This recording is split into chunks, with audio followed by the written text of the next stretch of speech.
Bom, pessoal, primeiramente, boa tarde para quem eu não cumprimentei. Quando a gente começa, né, a querer usar os mini implantes, a gente acaba achando que a gente pode fazer toda a força do mundo, né?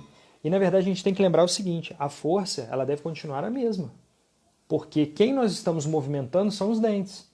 Então, aquela força biológica a ser respeitada é a mesma, tá? É a mesma de sempre. A diferença é que o efeito reativo, o efeito colateral, digamos assim, ou a reação àquela força aplicada, ela vai estar apoiada em uma ancoragem absoluta, em uma ancoragem esquelética, que é o mini implante, tá bom? Então, dessa maneira, nós temos que levar em conta o seguinte: a força aplicada, a força de movimentação, ela vai ser a mesma, a magnitude, tá? Então, a magnitude de força, ela vai ser a mesma. Então, o que vai mudar vai ser o ponto de apoio em que nós não vamos ter perda de ancoragem por conta de uma ancoragem absoluta com os mini implantes, tá ok? Então é isso, tá? Vamos então começar falando sobre alguns aspectos importantes aí da força, tá bom? Então vocês saberiam me dizer, se eu perguntasse aí para vocês agora, qual é uma força ideal para um movimento intrusivo, por exemplo, que é um movimento muito comum da gente fazer apoiado em mini implantes? Vocês sabem? Eu vou deixar uns segundos aí para ver se alguém me responde.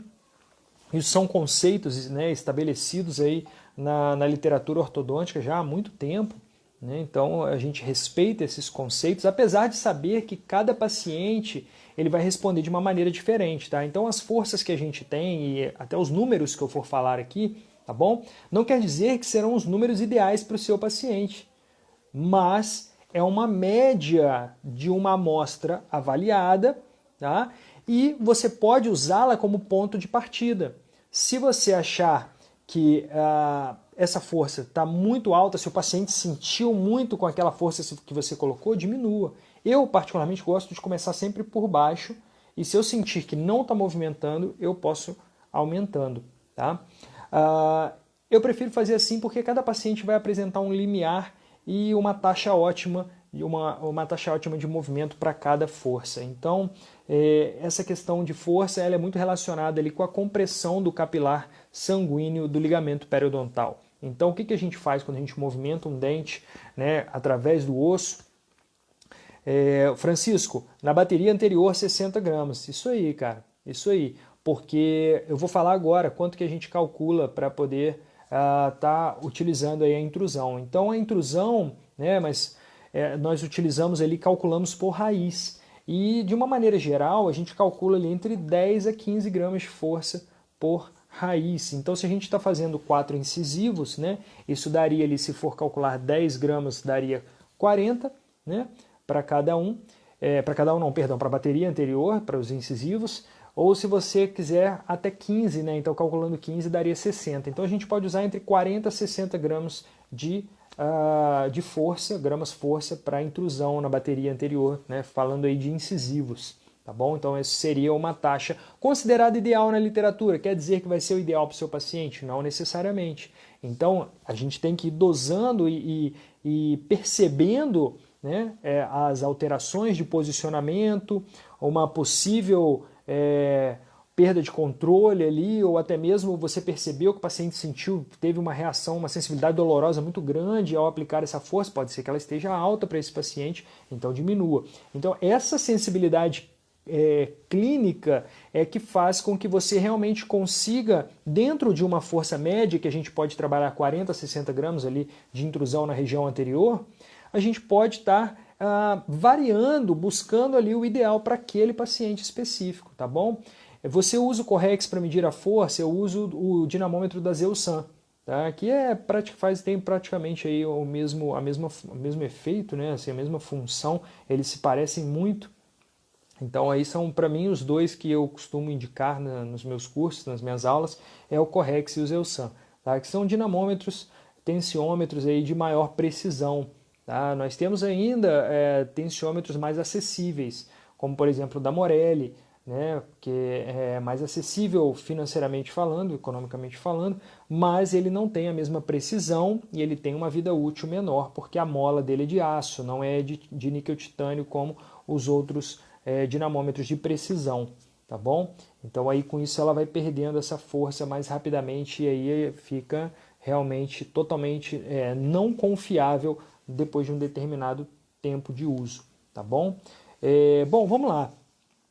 Eu meço força para todos os movimentos que eu faço, que eu tendo a fazer. É interessante a gente medir a força. É claro que com a experiência clínica você começa a confiar mais na sua mão, mas ainda assim, até você atingir esse ponto, você deve fazer a aferição das forças sim, tá bom? Beleza? Bom, então vamos lá. Eu falei da força de intrusão, falei da variabilidade individual, né? Então, cada paciente, cada indivíduo vai apresentar uma diferença ali entre o limiar ideal de movimentação, né, de força ótima, porque o que acontece, né? A gente tem que lembrar lá da parte histológica da movimentação ortodôntica. O que acontece quando a gente movimenta os dentes, né? O que está acontecendo? A gente está deslocando o dente, comprimindo um lado ali, uma porção do ligamento periodontal. Essa compressão, o que acontece? Vou tentar explicar de uma maneira bem rápida e simples, tá? Desculpe se eu for até muito simplista na minha explicação, mas é para ficar mesmo marcado alguns aspectos, né? Para você entender tão a fundo isso. Mas é mais ou menos assim, você faz uma compressão com a tua força ortodôntica, aquele ligamento periodontal ele começa a ser comprimido. A força ótima ela deve ser suficiente para iniciar uma compressão do ligamento periodontal, porém ela não pode comprimir totalmente esse ligamento periodontal. Por quê? É para comprimir, para colabar ali os menores vasos sanguíneos, os capilares sanguíneos daquele ligamento periodontal. Os vasos capilares de maior calibre, tudo, eles não vão ser tão afetados, então vai existir ali uma passagem sanguínea parcial. Tá bom? Então a corrente sanguínea ela deve ocorrer. Se você colabar todo ali o ligamento periodontal, ou seja, usar uma força excessiva, não vai haver a comunicação das células necessárias para a reabsorção óssea, que são os osteoclastos.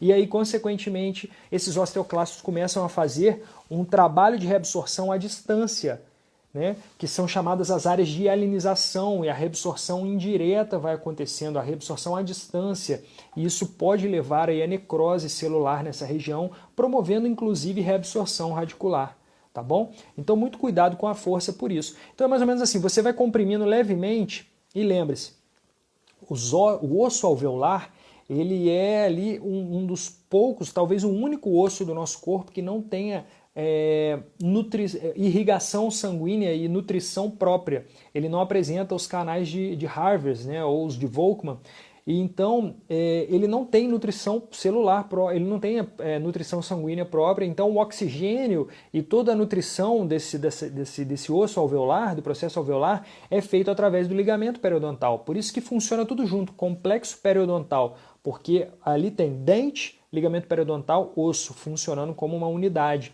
Tá? Então o que acontece? Se você começa a estreitar a passagem sanguínea por uma compressão mecânica mesmo, pela tua movimentação, o sangue começa a diminuir a chegada dele, consequentemente o oxigênio diminui, começa a gerar uma hipóxia, uma diminuição da taxa de oxigênio nessas células e o corpo liga um SOS, um socorro. Socorro, está faltando ar, está faltando oxigênio, eu preciso de ajuda, aciona mediadores químicos que vão fazer com que os osteoclastos cheguem até o local através dessa corrente sanguínea que está estreita, está diminuindo. E aí os osteoclastos ali chegam, fazem a reabsorção óssea, automaticamente volta ao normal o ligamento periodontal. Mas aí tua força continua. E aí isso volta a acontecer novamente. E assim ciclos vão sendo acionados. Agora, se você comprime totalmente e a passagem sanguínea fica realmente totalmente obstruída, né, o oxigênio falta, começa a ter anóxia, né, morte celular aí por falta de oxigênio também, e os osteoclastos não conseguem chegar naquela região e eles precisam vir à distância, reabsorvendo de longe para perto, à distância. E aí, de repente, você percebe clinicamente que de uma consulta para outra deu um super salto na movimentação, falou, yes, movimentou muito meu dente, ufa, finalmente, eu comecei a aumentar a força porque não estava indo, aumentar, agora finalmente esse dente movimentou. Na verdade, gente, o que aconteceu foi essa área de hialinização, essa reabsorção óssea à distância, e esse salto ele não é saudável, tá? Não é saudável para o dente, não é saudável para o complexo periodontal. Então, na verdade, o que você fez é você, na verdade, negligenciou os princípios básicos da movimentação ortodôntica, tá? Então isso foi indesejado e pode causar danos permanentes a essa raiz, tá bom? Então vamos evitar esse tipo de movimentação, tá? Cuidado com o excesso de força.